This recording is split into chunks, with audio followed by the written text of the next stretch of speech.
Jumpa lagi Sobat Olahraga, bagaimana kabar kalian? Semoga selalu dalam keadaan sehat. Kali ini kita akan membahas seputar legenda sepak bola yang kali ini datang dari Timnas Indonesia. Simak terus videonya supaya kalian gak salah paham. Ambil pelajaran berharga dari video ini, terima kasih. Kurnia Meiga, legenda yang terlupakan. Dari pahlawan Timnas Indonesia ke pejuang dalam gelap. Bayangkan, di saat dunia baru saja membuka pintu gerbang kesuksesan untukmu. Saat kariermu sedang meroket.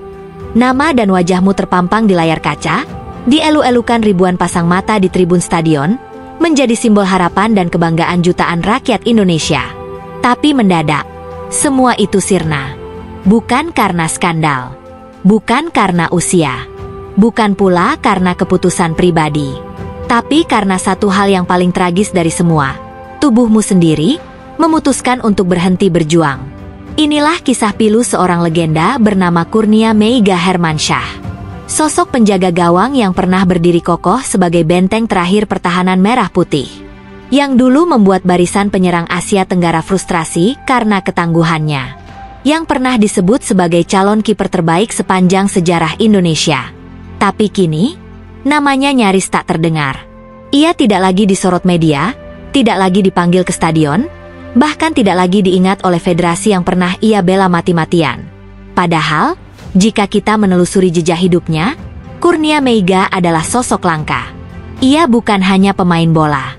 Ia adalah bukti nyata bahwa dedikasi dan keberanian bisa membawa seseorang dari tribun penonton menjadi legenda yang dikenang bangsa. Lahir di Jakarta, 7 Mei 1990, Meiga tumbuh di tengah keluarga yang mencintai sepak bola. Kakaknya, Ahmad Kurniawan, adalah kiper senior yang melegenda di Liga Indonesia. Tapi Meiga tidak hanya berlindung di bawah bayang-bayang sang kakak.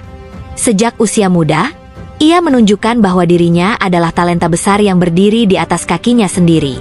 Tinggi badan yang menjulang, refleks luar biasa, dan mental baja membuatnya cepat menonjol di dunia sepak bola nasional. Ia ditempa di Diklat Ragunan, tempat banyak bintang besar Indonesia lahir. Dari sana, karirnya melesat. Meiga sempat memperkuat Persindra Indramayu dan Persijap Jepara, sebelum akhirnya bergabung dengan klub besar Arema Malang. Di usia 18 tahun, sebuah usia yang bagi sebagian orang masih terlalu dini untuk tanggung jawab besar, Meiga justru langsung dipercaya sebagai kiper utama. Dan ia menjawab kepercayaan itu bukan dengan janji, tapi dengan performa. Puncaknya terjadi di musim 2009-2010. Meiga tak hanya membawa Arema meraih gelar juara Indonesia Super League, tapi juga mencatat sejarah sebagai kiper pertama yang dinobatkan sebagai pemain terbaik liga. Suatu pencapaian yang sangat langka.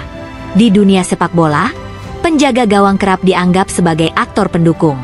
Mereka jarang jadi headline. Tapi Meiga memecahkan stigma itu. Ia berdiri sebagai bintang sejati, disanjung oleh kawan dan lawan. Tak butuh waktu lama, panggilan timnas pun datang. Ia memperkuat timnas dari level U23 hingga senior.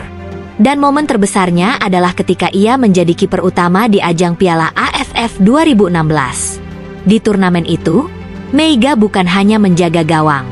Ia menjaga harapan. Indonesia yang tidak diunggulkan justru berhasil menembus final. Ia menjadi salah satu aktor utama di balik kejutan itu. Dengan penyelamatan-penyelamatan luar biasa, ketenangan di bawah tekanan, dan keberanian menghadapi para striker kelas atas, Meiga membuat jutaan orang bersorak. Ia bahkan dinobatkan sebagai kiper terbaik AFF 2016, masuk dalam Best 11 turnamen, dan disebut sebagai salah satu kiper terbaik Asia Tenggara. Dunia seolah siap membukakan jalan lebih besar untuk Meiga. Ia sempat mendapat undangan trial dari klub besar Jepang, Gamba Osaka. Banyak yang percaya, ia akan menjadi kiper utama timnas Indonesia hingga 10 tahun ke depan. Karir internasional tampak di depan mata.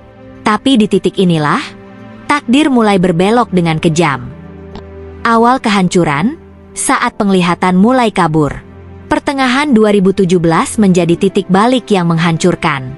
Meiga mulai merasakan gangguan pada matanya. Pandangannya kabur. Objek terlihat seperti dibalut kabut. Awalnya, ia kira hanya kelelahan.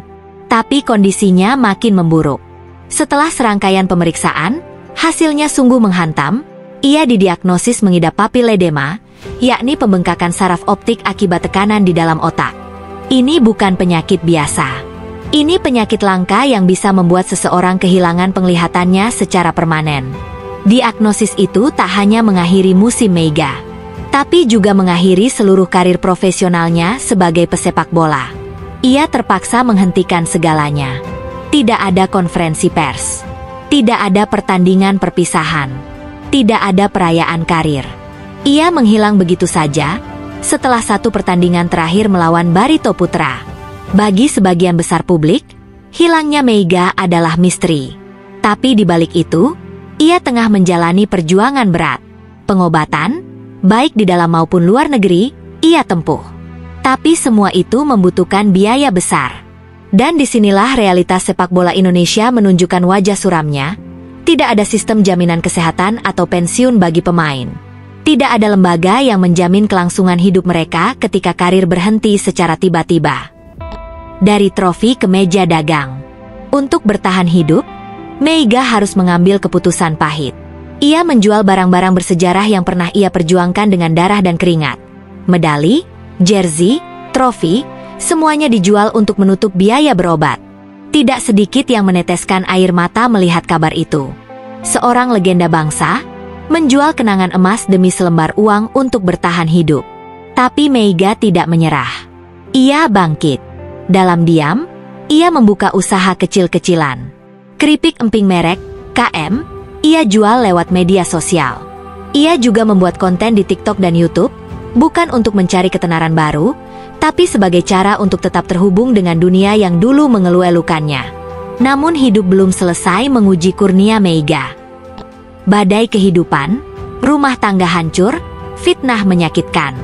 Di tahun 2023, badai datang dari arah yang paling tak diharapkan. Rumah tangganya retak. Ia bercerai dari istri yang selama ini mendampinginya. Perselisihan mereka menjadi konsumsi publik. Sang istri menuduh Meiga sebagai pemabuk sejak remaja, menuding adanya perselingkuhan, bahkan kekerasan dalam rumah tangga. Semua itu disebarkan melalui media sosial, di hadapan publik yang dahulu memujanya. Meiga sendiri tak banyak bicara, tapi luka itu jelas membekas. Di saat ia sedang berjuang untuk pulih secara fisik dan mental, ia kembali harus menghadapi badai emosional yang menguras segalanya. Kini, ia hidup sendiri. Jauh dari dunia yang dulu meneriakkan namanya. Tak ada stadion, tak ada tepuk tangan, tak ada kamera. Tapi Meiga masih berdiri, dengan mata yang belum pulih, dengan tubuh yang tak sekuat dulu, dengan hati yang penuh luka. Tapi ia tidak menyerah.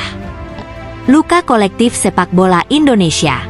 Yang menyedihkan dari semua ini bukan hanya soal Meiga, tapi juga soal bagaimana kita sebagai bangsa memperlakukan para pahlawan. Meiga adalah simbol kegagalan sistem sepak bola kita dalam memberi perlindungan jangka panjang bagi pemain. Tidak ada penghargaan resmi dari federasi. Tidak ada program bantuan. Tidak ada jaminan medis. Tidak ada suara dari klub lamanya. Diam. Semua diam. Ia telah memberi segalanya.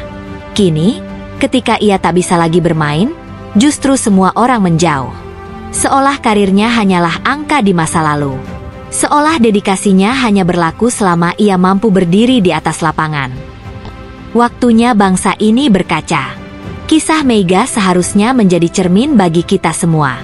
Bahwa dalam setiap pemain bola, dalam setiap legenda, ada manusia yang bisa jatuh. Dan ketika mereka jatuh, tugas kita bukan untuk melupakannya, tapi mengulurkan tangan. Jika negara ini pernah berteriak menyebut namanya di stadion, maka negara ini juga wajib berdiri untuknya di saat ia kesakitan. Jika kita pernah memuja saat mereka bersinar, maka kita juga harus menjaga saat mereka gelap. Kurnia Meiga adalah legenda. Ia telah menyelamatkan gawang Indonesia berkali-kali. Ia membuat rakyat negeri ini bangga. Kini, giliran kita menyelamatkan dirinya. Bukan hanya dengan kata-kata, tapi dengan tindakan nyata. Apakah kamu setuju bahwa Kurnia Meiga seharusnya diberi penghargaan, jaminan hidup, dan perhatian lebih oleh negara dan Federasi Sepak Bola Indonesia? Tulis komentarmu sekarang. Bagikan kisah ini. Jangan biarkan legenda ini memudar dalam kesunyian. Karena setiap pahlawan layak dikenang, dihargai, dan didampingi. Nah, itulah pembahasan kita kali ini. Semoga bisa menambah wawasan dan memberikan informasi yang bermanfaat untuk kalian semua. Jangan lupa terus dukung channel ini dengan like, share, dan subscribe agar kami semakin semangat menghadirkan konten menarik lainnya. Sampai jumpa di video selanjutnya. Tetap semangat dan dukung terus sepak bola Indonesia. Terima kasih.